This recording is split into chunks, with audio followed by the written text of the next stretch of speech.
Welcome to Daily Plunge. We are in the book of Hebrews, starting at chapter 4, verse 14, going through chapter 5, verse 6. Now, the previous passage, the beginning of chapter 4, the author talked about how God's Sabbath rest is available to us if we have faith and obedience to God. That we recognize that He is God, He's the Creator, and that we're His creatures and His people, and that He will come to dwell with us. And then there's this transition. Therefore, since we have this promised rest, because these are all connected, let us hold on to firmly this confession of faith that we profess. And what is that? That Jesus Christ, who is the Son of God, also happens to be our great high priest, who will be our mediator, who will lead us into that promised rest. Not our works, but what God is going to do through Jesus Christ, right? And that's the thing. You have received a mediator who actually goes to the mat for you. I mean, literally, as he says, this is the great priest who ascended into heaven, but he started in heaven, came down, took on our humanity, right? And so he's not some flunky just spouting words. I mean, he's not an earthly priest.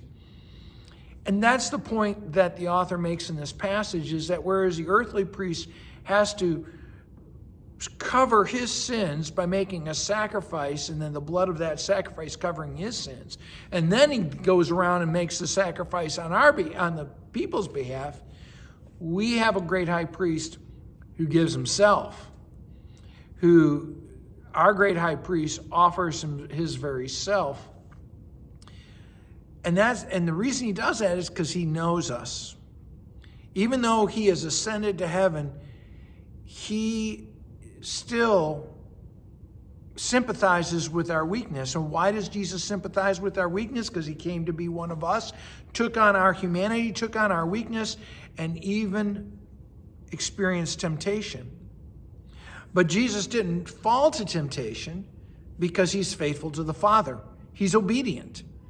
He won't diverge from that. And so Jesus could have sinned, but did not, because he didn't break that bond with the Father, because that's what sin does. Sin breaks the bond with God. Every time we do it, it breaks that bond, cuts it. And so Jesus is the priesthood of promise, not the priesthood of the law. And that what I mean by that is that it's not a priesthood where we're trying to show how good we are to God, but instead Jesus Christ himself is the great high priest who sacrifices himself to give us the promise of eternity. And that's why he says, Jesus was given this glory by the Father, and he is a priest forever after the order of Melchizedek, which we're going to talk about later in another episode on Hebrews. Well, thanks, my friends. Have a blessed day.